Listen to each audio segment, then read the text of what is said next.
our Twitch page. I'm sure they'll send me a message. Oh, there we go. Yep, we're live.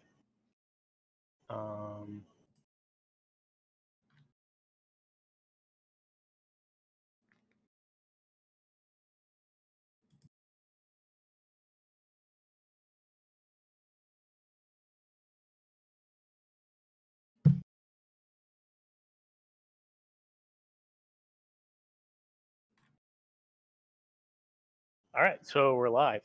Hi. So tonight, our AMA is with David Gilbert.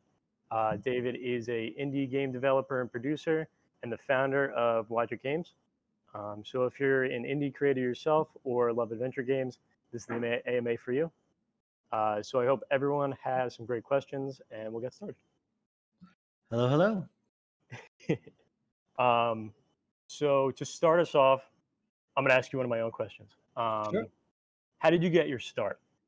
All the way back to the repressor. Or repossessor, I'm sorry. Oh, the repressor.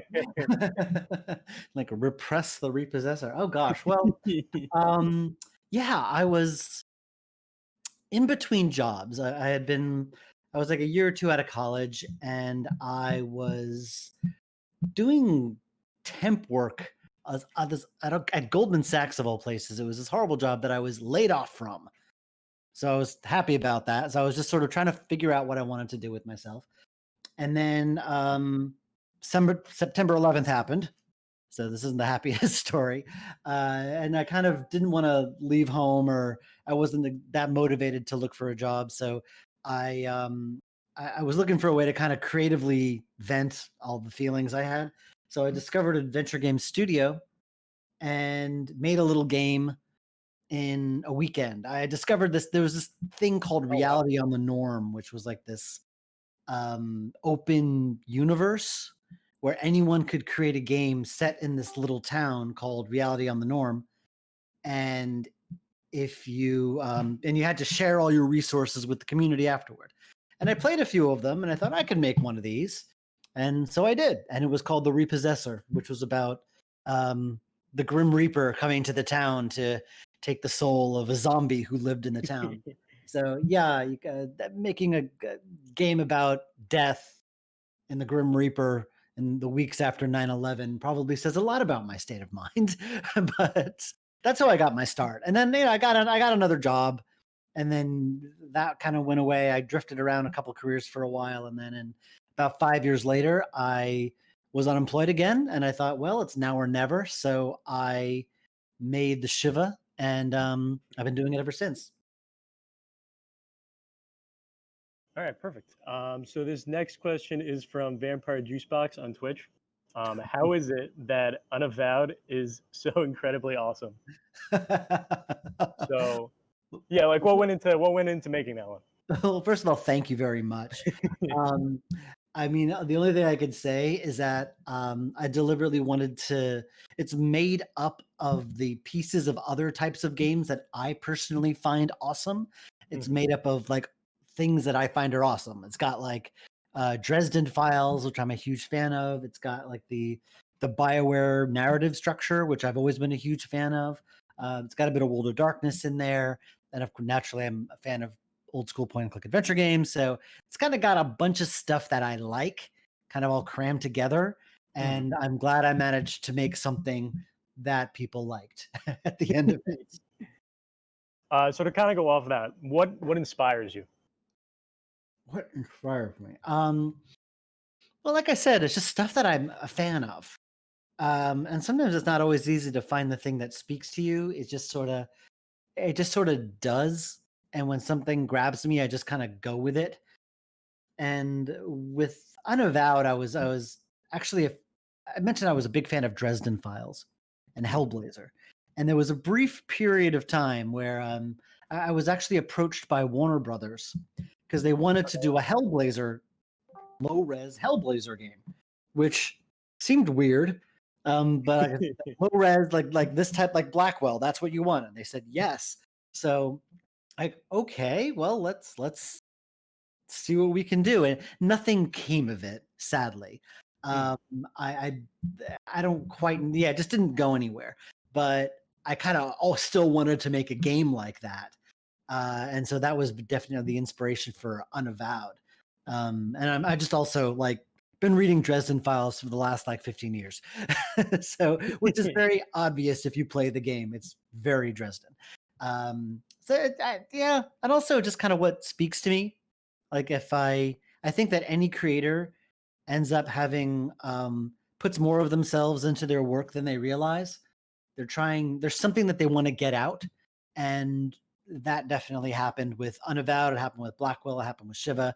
Happened with every game I do. After it's done, and maybe years later, I look back at it and like, oh, that's what I was trying to say with that. So it's kind of ephemeral, and you can't really put your hand on saying this is what inspires me. It's just sort of whatever's out there in the universe that just speaks to me. It's very esoteric, I know, but I've just learned to trust it and try not to question it. All right. Trust the process. So this is another question about Unavowed. How has it been coming along, and what kind of changes and progressions have you made as a developer since your earlier projects? How's the game been coming along? Like, how's it been selling and stuff like that? I know that's not the one of the games you're currently working on. I know it's already out and everything. Right. Yeah, that's how the question was phased. How's it been coming along? So I guess All right. Well, I how, will say it is our best seller. It's like by every metric, every critical metric, every financial metric, every sales number metric, it's like done more than anything else we've ever done, which I'm very happy about. I put a lot of time into that game. And I'm really happy because I like being able to support my family on this stuff and be able to make more and pay my mortgage and flee upstate for the summer like we did like we did now. And what changes and progressions have I made as a developer since earlier projects? Um, it's been gradual. If you play like my first few games, they're extremely wordy. The characters just don't shut up, and I tend to think a lot more about. I try not to focus on the story and plot so much as where the player is engaged at any given moment. Mhm. Um, Sometimes when something isn't gelling, I look at it and I realize that, like, as a player, as a fan who would play this game, like, I'm just not emotionally invested in what's going on. So I gotta try to figure that out. Try to figure out what my investment is with these characters. Because if I have investment with the characters, then I can kind of bring that forward and get you invested. So that's Mhm. something I've definitely learned over the years is that that is extremely important. It's also extremely difficult and hair Oh, wrenching absolutely. to try to get to that point. But I think the effort is worth it in the end because I think that's why people come back to our stuff is that they feel that connection and they want to re-experience it. So I think that's something I've discovered as I've done more of this. Okay.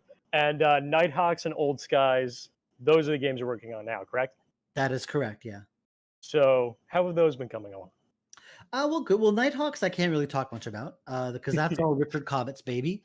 I'm Mhm. just kind of lending him the brand to, like it's it was but he's doing most of the most everything because he's written several games before. He's an amazing writer. He really does not need my help much. He's just kind of using our in-house artist Mhm. and the brand name to kind of like help him make the game. So the artist I normally work with is working with him. So in that respect, it's a Wadget Eye game. It's just not, but Dave Gilbert isn't that involved. Um, Mhm. and Old Skies is going well. It's taken me longer than I normally would like to get things kind of rolling on it. It's almost like there were a lot of distractions this year for some reason. I can't think what that could be. Um, but I'm getting there. I think I finally found like what I like about the characters and the world and the situation, and I'm kind of letting that propel me forward. So, Mhm. and also Ben is starting to do artwork on it, so I can finally at last see what it'll look like, and that's been nice. Does that help, seeing what things are gonna look like when you're creating? Yeah, yeah, it does.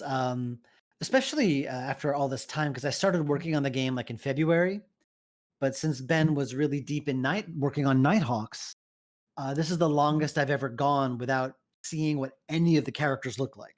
Mhm. So it is a bit of a challenge because it's hard for me to connect to a character that is just that unformed visually. Like I don't know how the characters will move, how they'll walk, what the backgrounds will look like. After during Unavowed production, I knew when I wrote a scene, I could envision what it would look like because I knew the style. Mhm. And this game we hadn't really established style yet. So, but now we have, and I that's helping me a lot, being able to visualize what it will look like when I write it. So that helps a lot. And so we asked this question to everybody. Um, do you have any favorite projects that you've worked on? And have any of those left a significant impact on you? And if so, what were they? That's a good question. I'd say like the project I am most nostalgic for would probably be Blackwell Unbound, the second Blackwell game, because I didn't know what I was doing with the first one. And I made all my mistakes with it. I find it, I still think it's like the weakest game. But when I made Unbound, I felt like I knew a bit more what I was doing. I was a lot more relaxed. I wasn't stressing and working till 3 or 4 in the morning. Um, so it was like this nice in between space where I had more confidence in what I was doing, but my company wasn't really that big enough for there to be pressure. Mhm. So it's like I could just work on the game and not think too much about it. And now when I work on a game, it's like, oh my God, this is my livelihood. This has to be good. But when I worked on Blackwell Unbound, there wasn't that pressure. So I don't know if that entirely answers the question. It's the project I'm most nostalgic for. I wouldn't say it's my favorite. I like them all for different reasons, but it's Mhm. probably like it kind of hit the sweet spot in my career where I was the most relaxed and least stressed. So, how did it feel to have one of the first notable rabbi protagonists in games? And how did Shiva Kosher Edition have did it have any complications considering how closely related to religion the game is with the main character, Rabbi Russell Stone? It's interesting because when I wrote the game, I didn't imagine that a decade and a half later, it would still kind of be the poster child for Jews in games. Mhm. I think it's kind of cool, but also a little disappointing that there haven't been many Jewish games or Jewish themed games. But it was a very personal game. I will say if you're playing the game to learn about Judaism, you shouldn't, because I am Jewish, but I don't know everything about being Jewish, and I got a lot of things wrong. Um, but yeah, I'm very proud of the game. It's was my very first game. It was the first game I sold commercially, but it wasn't the first game I intended to sell commercially. Mhm. Because it originally was a freeware game, and I just decided, hey, maybe I should try selling this and see where it goes. So that's what I did. And then when we did the kosher edition, that was kind of fun because, well, especially fun for me because my wife was handling the programming of that, so I didn't have to do very much work. So that was nice. But the reason why we redid the whole thing is because we wanted to move it to mobile, and the original screen size was just too small. Mhm. So since we had to basically redraw everything anyway, we figured we may as well update everything. So we did. Um, but yeah, I still have a soft spot for that game. I have trouble playing it myself because I was a brand new developer back then.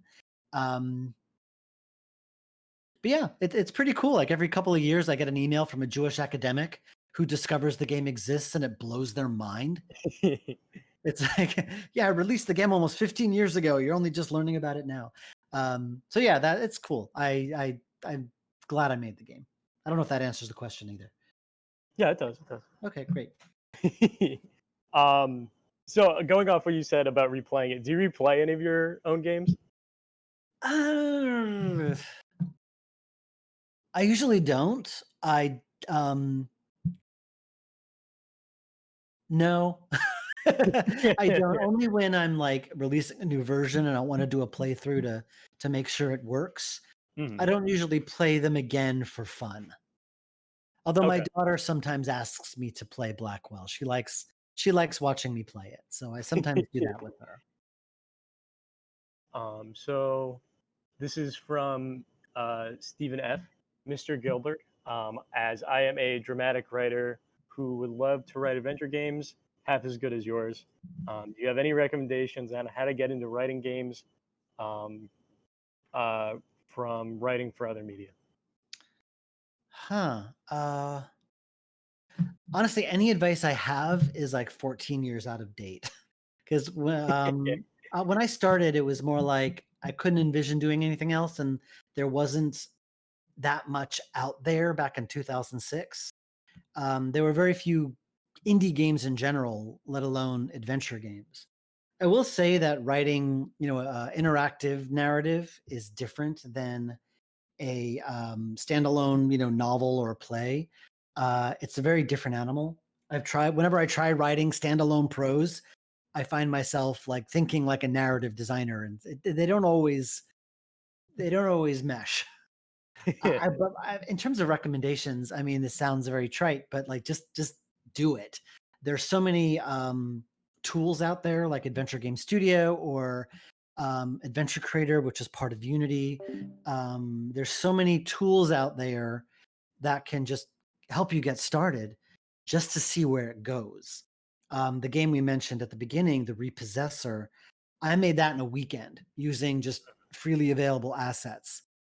And but then the great thing is you can put it online and get people to play it, and you can get feedback right away, which is, I think that's the reason why this attracted me so much, is that people would always play my game and always give me feedback.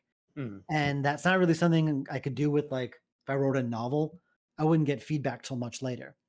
And mm. I like that immediacy and that back and forth with the players. So that's kind of what drew me to it.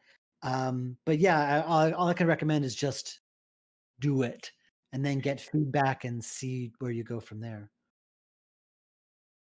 So this is from Ben. Um, hey Dave, big fan. Are there are there any games and your team worked on that never got fully realized?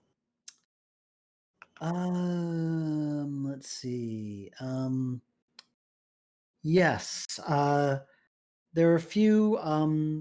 There's like a few canceled projects. There was like when I first started working with Ben, I had this really neat idea. I kind of had just finished working on a game called Puzzle Bots, and I kind of wanted to prototype and just see if I had this game mechanic idea that I thought could be fun, which was kind of a Loom, like the mechanics of Loom, but combat. Like you Mhm. put together like songs and you use them to like fight. They'd have different effects. And so I kind of threw this prototype together and I was very excited about this idea. And then I tried playing it, and everyone I put it in front of kept telling me that it just was not fun. Oh, It was kind of tedious and not very fun, and maybe I could have made it work. But I decided, well, we need to get going on something, so let's make Blackwell Deception, which is what we did. But I always look back at that idea and wonder if I could have made it work somehow. And I have yet to actually do that.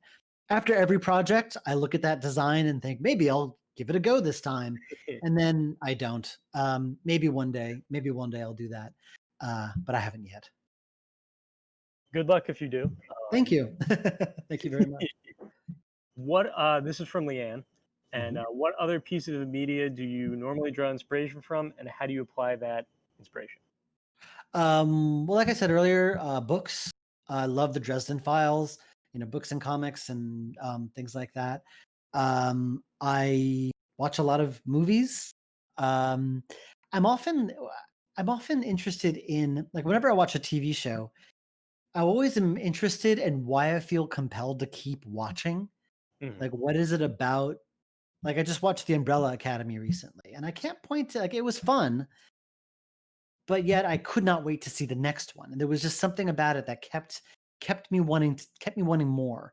And I always try to analyze that stuff, and I try to put that into my games in some way or form. So I kind of approach a lot of media analytically and try to figure out what makes them tick.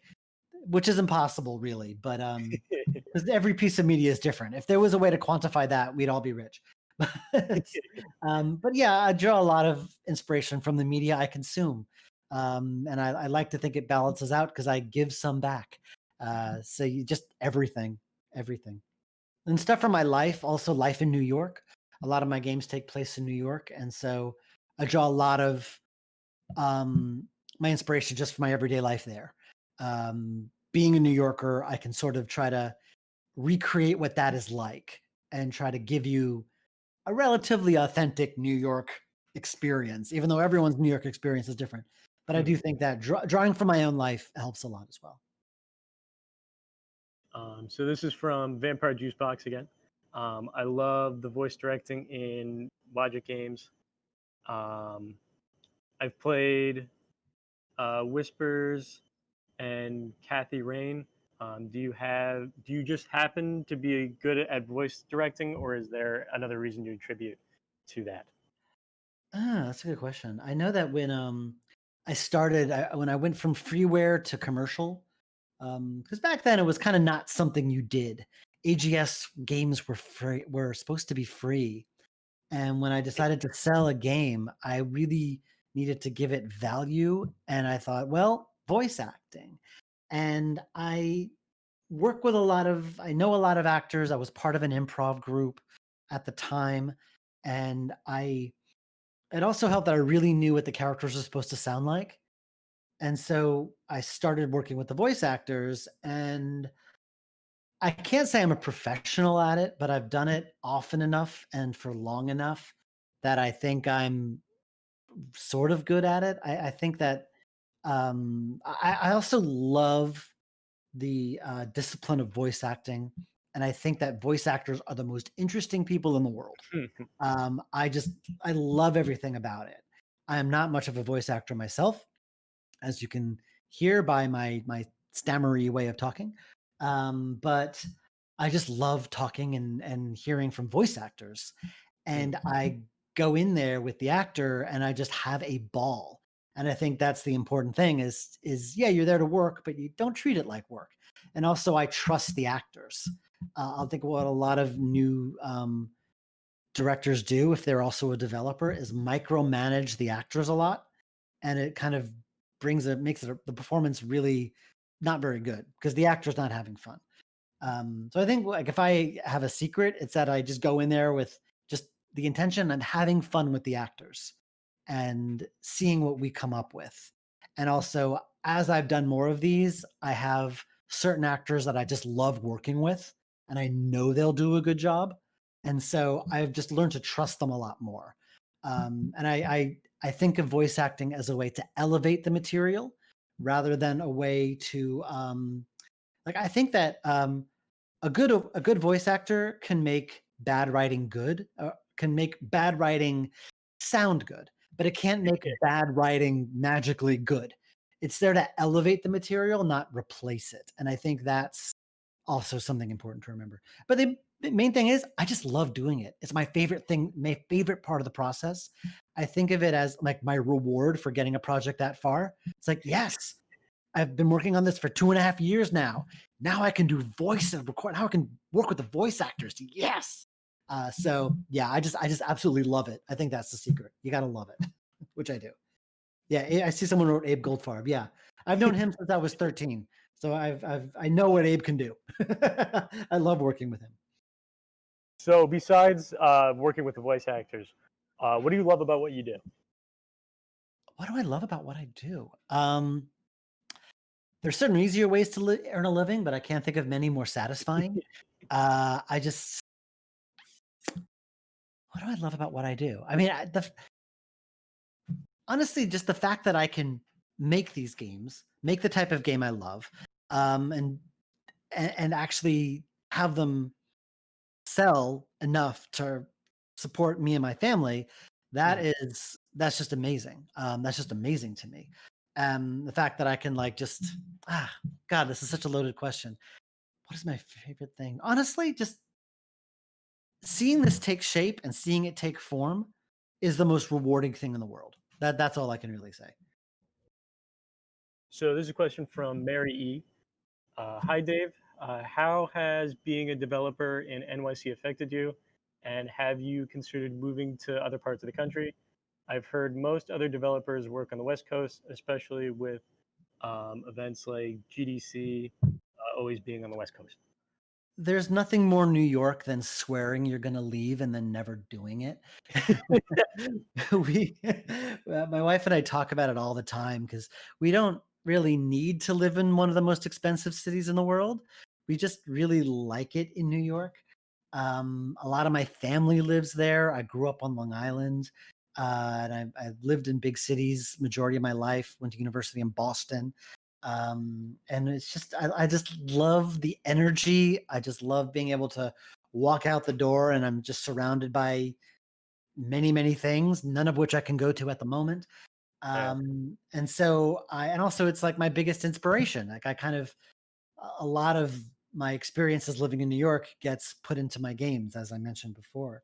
But yeah, we consider leaving all the time. Right now, during the pandemic, during the summer, we fled upstate to the Hudson Valley, and every morning I could see the sunrise and the sunset and the river, and I'm like, maybe we should move up here. And then I think, wow, during the winter, this place will really suck.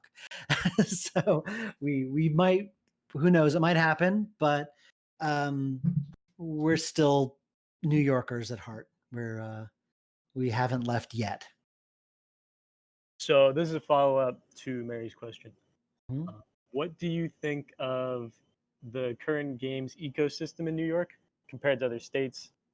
People seem to believe that New York is behind other places when it comes to raising new developers. To a degree, yeah.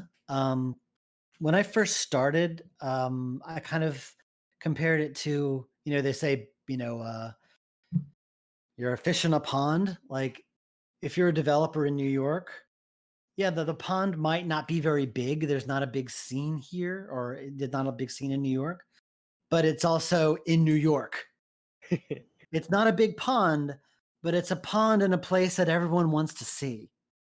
So just by virtue of being in New York, you kind of got a little bit more like cachet there. I can't quite explain it. Uh, but I would say the scene in New York, it's not that it's small, it's very splintered. You have a bunch of different organizations or a bunch of different groups. Like you have the IGDA, you have playcrafting, you have all these different meetups, game developer meetups, game writing meetups, but they never talk to each other. That's just the way New York is. It's all very splintered. Rather, if you go to a place like Boston or San Hello? Francisco or like even like Seattle, it's Yes, you hear like me? one big community, which is pretty cool. But I'm also at a place right now, like 14 years ago when I first started, I went to every single event because I wanted to meet everyone and I wanted to get my name out there. Now, I'm in my 40s now. I just, I'm done by 8 p.m. Like if I'm home, I'm not going out. So the fact that the scene is kind of small and splintered doesn't bother me anymore.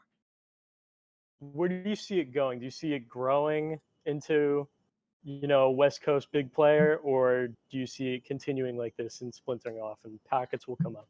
I think the problem in New York has a big academic scene Mhm.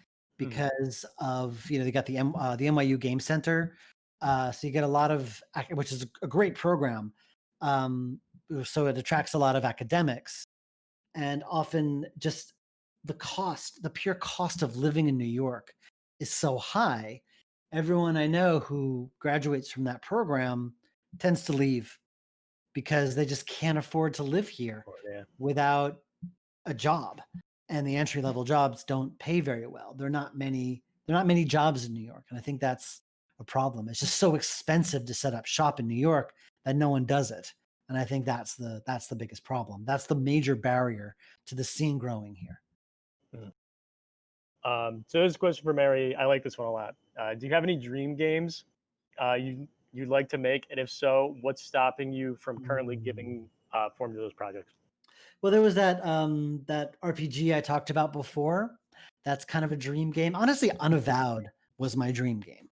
I Really? Yeah, I wanted to make that. I wanted to make a game like that for so long. I was inspired by this interview that a former BioWare writer gave. Her name is Jennifer Hepler, who, funny enough, I went to summer camp with when I was 13.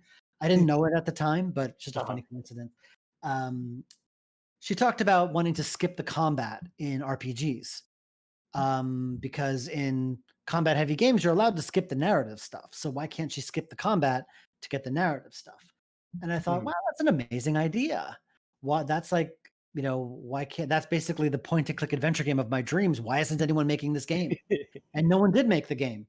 So hubristically, I decided to make that game. And but I didn't feel like I could pull it off because I was a very new developer at the time. And then finally one day I'm like, you know what? I'm gonna go for it. And then we did. And Unavowed was the result. So that was very much my dream game. My next dream game would be that kind of full-fledged RPG that I mentioned before, because I have a lot of design for it. I just couldn't get the gameplay mechanics to work well. At least not in AGS. I might have to switch to another engine for it. But that's my dream game. Like I think that would be a lot of fun to work on if I had the clout and experience to do so. And you use AGS a lot. Yeah. Is that your do you use any other software or is that your go-to? It's my go-to. It's a bit old, but it's updated. It's updated frequently. There's a couple of things that I have big issues with. The lack of portability being one. Like it can be ported, just not without a lot of effort. Mhm. I tried using Unity and Adventure Creator for a little while. I crawled back to AGS with my cap in hand after it kind of broke my brain. Mhm. 'Cause I'm still mostly one guy working on these games, aside from the artist. But in terms of the nuts and bolts of programming them, I'm one guy, and AGS does everything I need right out of the box. So Mhm. I'm sticking with it. Okay. And if you could give one piece of advice to aspiring game developers, what would you want them to know? This is from Max. Mm. Again, most of my advice is 14 years out of date, because any move I make now, it's sort of it's I make moves knowing that I've got like 14 years worth of like fan base and growth and experience under my belt. Mhm. But the biggest piece of advice I could give is to start small if possible, because you want to be able to make your mistakes early and often. And if your first game is a huge epic that takes 3 years to make, and you won't know what your mistakes are until after you've completely burned yourself out. So you want to gain experience. So I would suggest making smaller games and getting feedback on them. That way you can kind of gain that experience and kind of grow as a designer more quickly and just also develop more confidence, because that's the biggest hurdle to everyone, is not having the confidence to pursue their game or pursue their project. So I would really recommend starting small if possible. And going off that, what's it like developing a game when you already have an established fan base? Is there like fears that you're going to like alienate and lose them if you do something out of Yes, the box? yes, very much so. I mean, it's hard to. I gave a talk about this last year, so it's not. It's a little pretentious to think about, but um, and I know a lot of creative folks go through this as well. Um, it's that worry that if I don't like, my last game was very popular, did very well. Was an IGF nominee, all these wonderful things. And so in my head, I keep thinking, oh my God, I have to top that for my next project. How am I going to top the best thing I've ever done? Mhm. And that kind of pressure is a little paralyzing. Hey, kiddo. Um, my daughter just came into the room. That kind of pressure is very paralyzing, and you have Mhm. to realize it's just BS. Like there's no camera. Do you want to say hi, Evie? Say hi in the camera. Hi. Hello. That's my daughter. um, so yeah, that pressure is definitely there, and I just have to just learning to let that go. Like, okay, maybe it won't be as good as the last project, but maybe the game after will be. And just trying to let that go and free myself of the burden of expectation is a challenge. Like when you've got enough games out there, um, trying to the pressure to be bigger and better is kind of crushing. And so learning to just sort of release myself of that pressure has been a process. Yeah, I couldn't imagine that kind of, that pressure, but that's a very good way of getting past that and everything. You said before it was just like just do it, like just get it started, and the Yeah. rest will follow. So this question is from a EGD member. With workplace disruption caused by COVID, how do you think development will be shaped in the future? Video games have gotten way more attention, but with workflows being broken so often, can the industry keep up? I mean, the good thing about indie development is that there's no hard or fast rules to how things are done. A Mhm. lot of people can work from home, which is good. Um, Evie, please no. Sorry, my daughter decided to take her phone and record me talking to you. So there's that.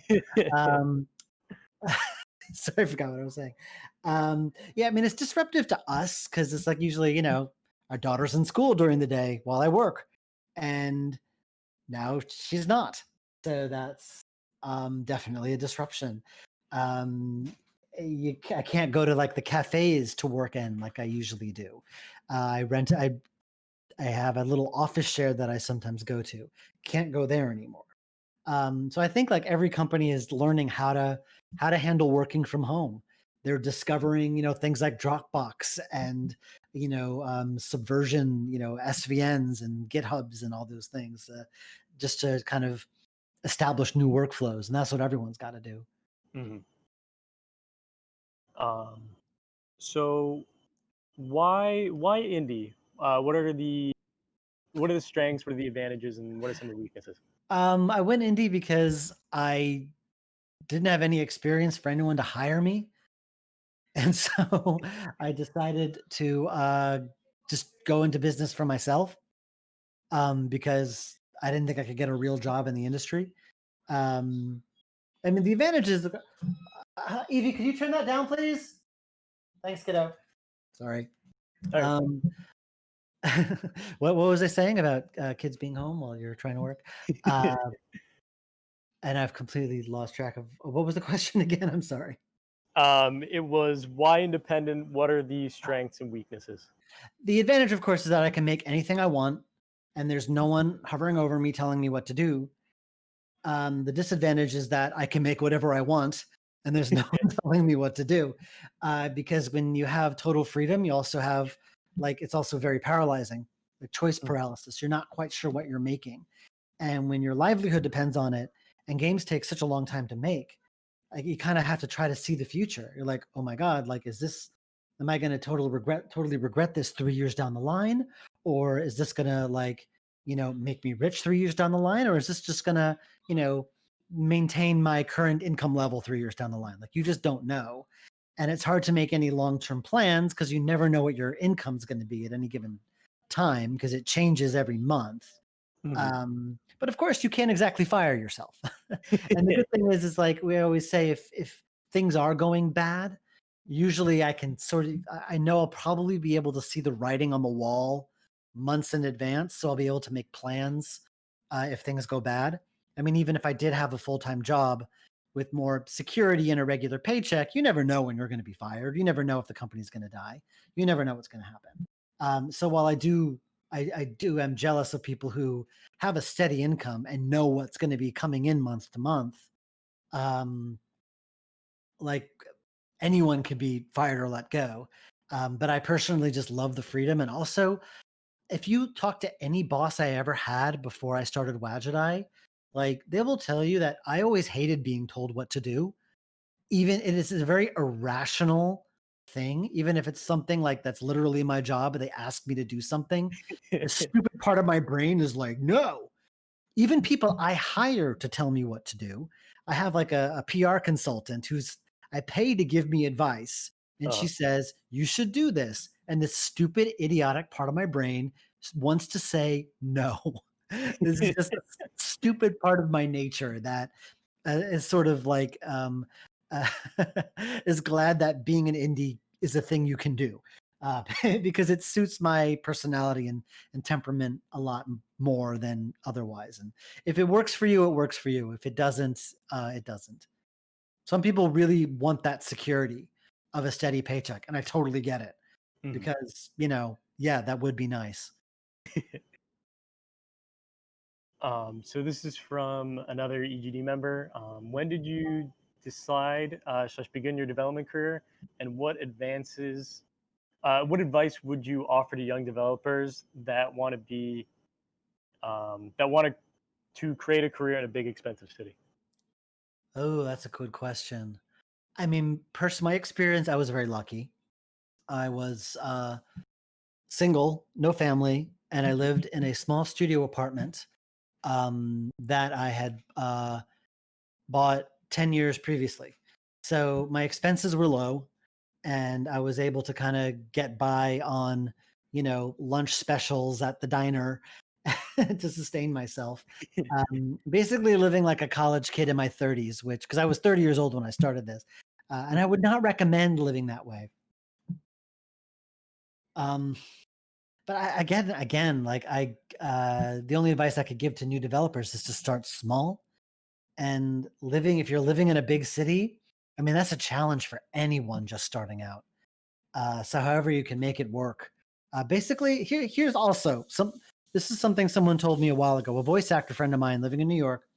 If you're able to live in New York, and it doesn't matter, it's because it's so hard to live in New York. Even Absolutely. if you're not a success in your career, just by virtue of the fact that you're able to live in New York means you're successful because it is hard to live in New York or any big city because they're so expensive. But if you could somehow make it work, consider yourself as a success, no matter what it is you're doing, because you're already doing something extraordinarily difficult. So this is another question from Vampire Juicebox. Any plans for the unavowed sequel or possibly a book? Honestly, I did try to make an unavowed sequel. Because it seemed like the most logical thing to do. Oh, here's this best-selling game I've ever done. I should make another one. And honestly, I just couldn't make it gel. I wrote a few scenes and I just had to it was like pulling teeth. The muse just wasn't there. It just wasn't there. I think Mhm. I need more time away from it before I can really go back to it, if I go back to it at all. I was so sick of it that on a whim, I had this old skies idea, this time travel idea. Mhm. And I just thought, well, I'm just going to take a day and try to design that and see where it goes. And I designed like a third of the story in a day and actually in a morning. And I thought, well, you know what? Maybe that's the sign that this is kind of what's calling to me right now. And so I switched gears and started working on that. And I'm finding it to be a lot more rewarding than that unavowed sequel, which honestly I just was not feeling. Because I was doing it purely for, financial reasons, because I thought there was a demand for it, and not because I really wanted to. And that's the key thing. You have to want to make what you're making. Otherwise, it's just going to be completely soulless. And I couldn't hide that. I couldn't fake that. I couldn't fake the connection. So there were plans, they didn't work out. Maybe after Old Skies is done, maybe I'll revisit it because I do love the Unavowed crew, and I did love that world, and it was so much fun. I do miss it, but, actually working on it was not a fun experience. The working on the sequel, I mean, wasn't fun, so maybe I'll go back to it later. So there's 5 games in the Blackwell series, correct? Yes. When you first started it, was it planned to have 5 games, or did it just happen? Blah, blah, blah. No, there was no real plan. I had this idea that there'd be like it could be an ongoing thing, Mhm. that it could it could be maybe 10 games. I could release a new game like every 4 months or so and keep this going. That did not last very long. I was very optimistic. And also, as I as I kind of evolved as a designer and just realized what worked and didn't work, a lot of the original design of the whole Blackwell series like stop. Like I kept redesigning it because I'm like, oh, I could do so much better. This just doesn't work.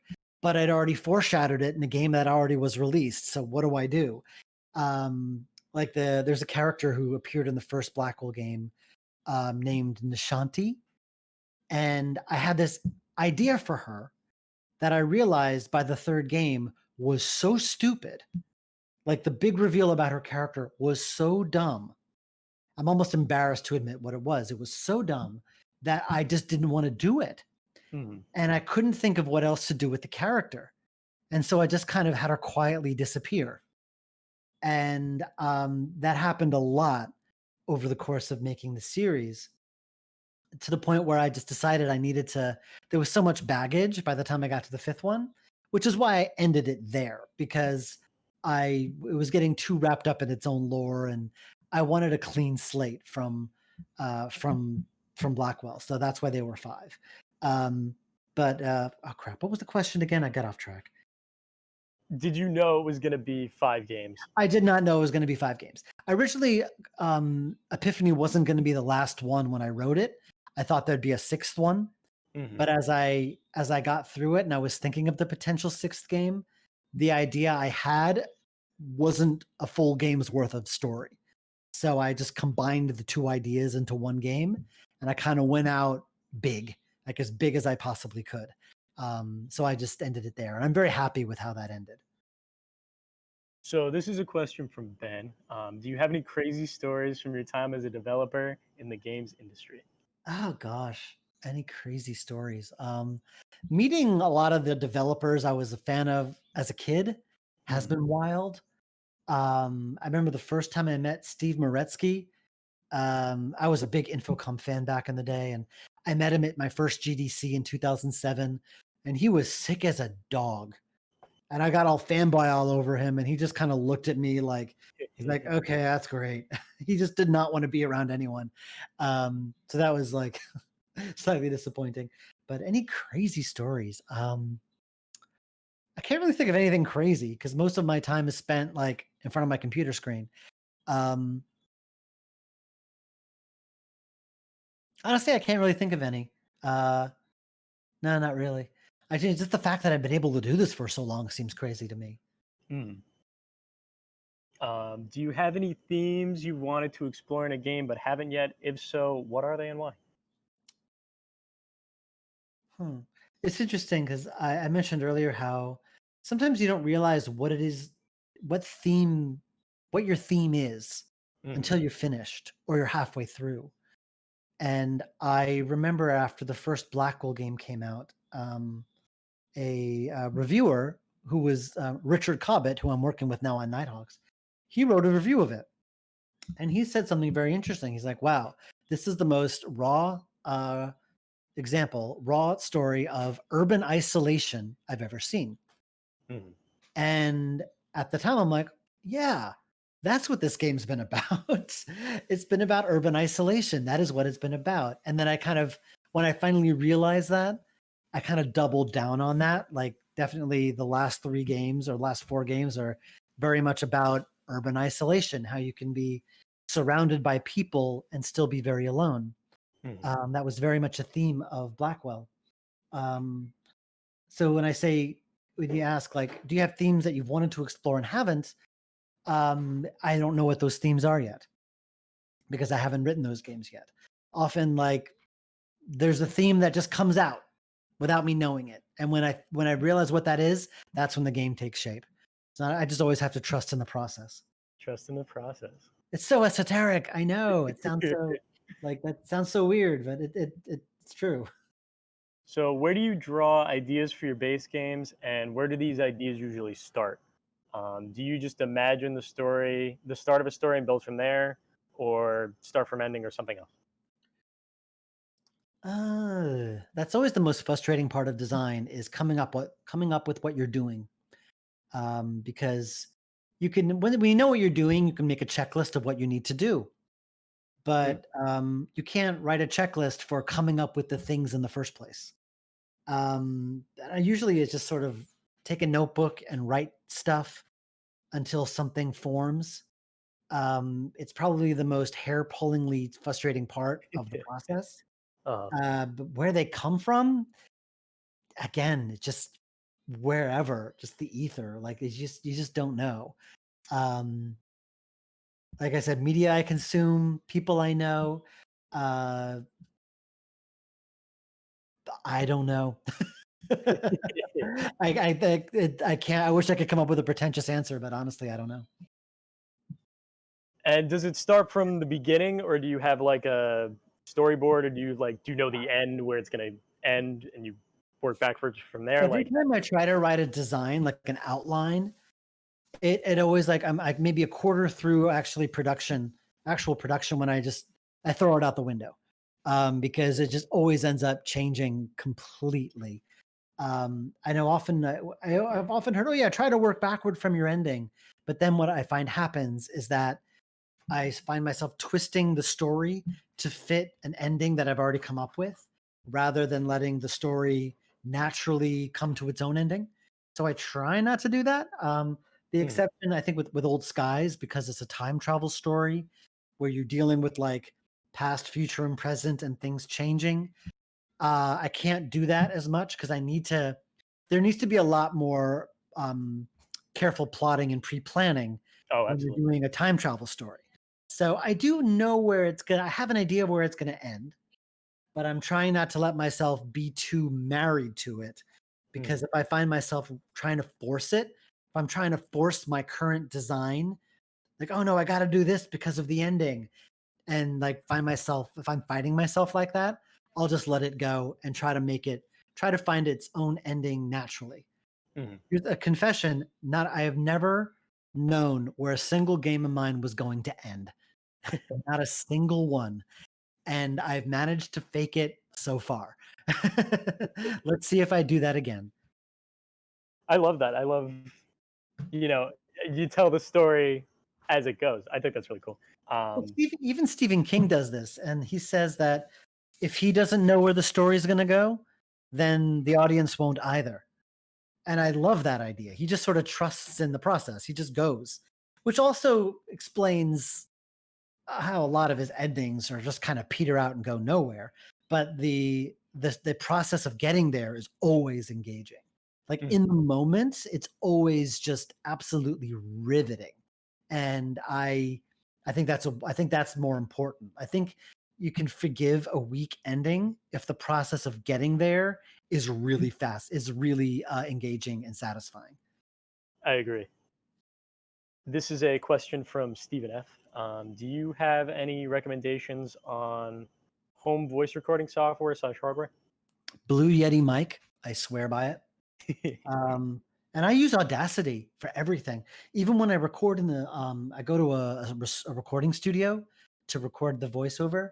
I ask them to install Audacity on their computer because they have, I think, oh god, what is it they have? Like Final Cut Pro or some Pro Tools or something really fancy. I can't stand it. It's got 100 features that I never use, and I know what my games are: low res, pixel art. You know, I'm fine with Audacity. It's simple, it does the job, and it's free. And they think I'm nuts. Like let's install Audacity on this like big fancy computer. Um, but we do, and it works fine. But yeah, Blue Yeti microphone. I got this thing 11 years ago, and it still works great. And they haven't even updated it. Like it's still the same brand, it's still the same model.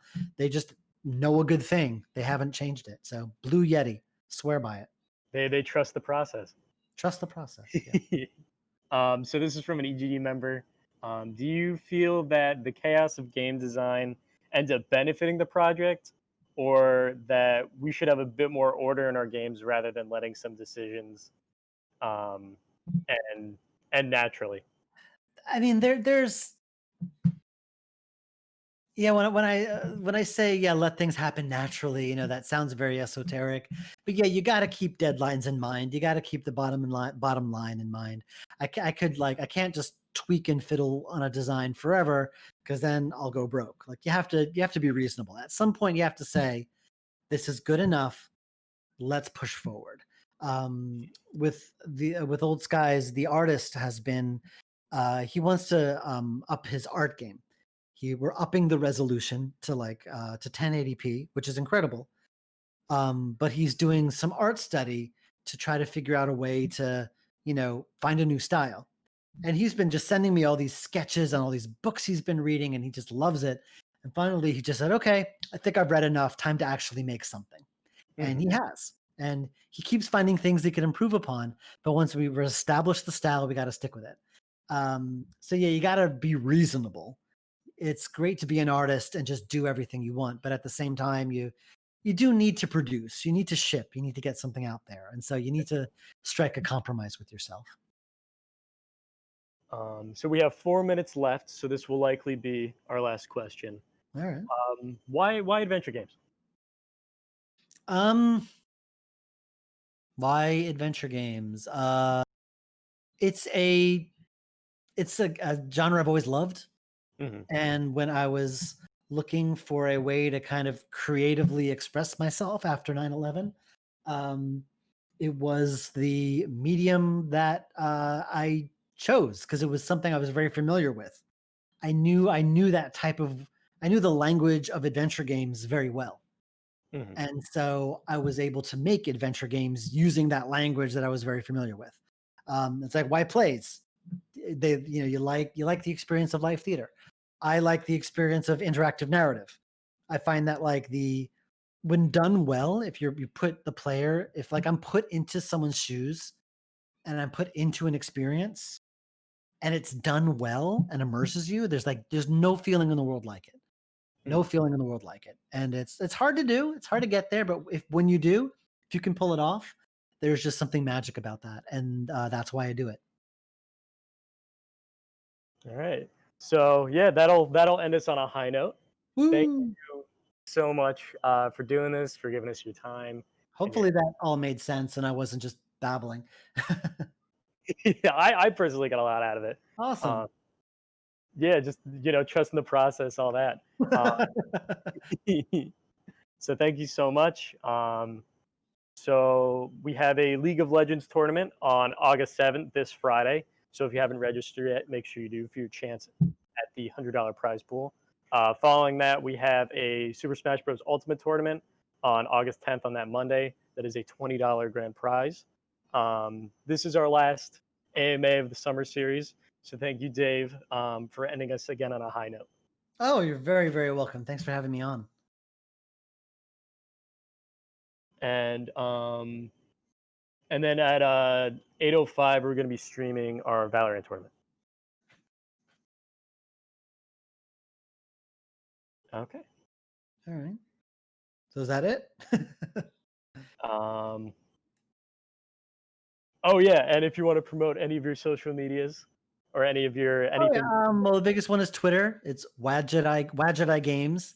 Wadjet with a J, not with a G. A lot of people get confused there. Um, and that's really it. I'm also on Facebook. I don't use it as much.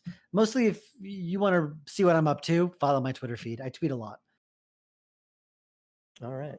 And did you want to give an ending piece, old guys? You want to promote that real quick? I mean, it's going to be a long time before that's out. But Nighthawk should hopefully be out early next year. We're hoping to have it like, you know, a full beta by the end of this year. Mhm. So we're hopefully old Nighthawks will be out early next year. The pandemic has kind of slowed everything to a crawl for a while. So we're trying to catch up now that like we're sort of mentally a little better. But yeah, that should hopefully be out next year. Old Skies, I have no idea because I'm still in the beginning stages of that. Mhm. Well, I wish you luck. Thank you. I will definitely be on the lookout for Nighthawks. And Yay. thank you again.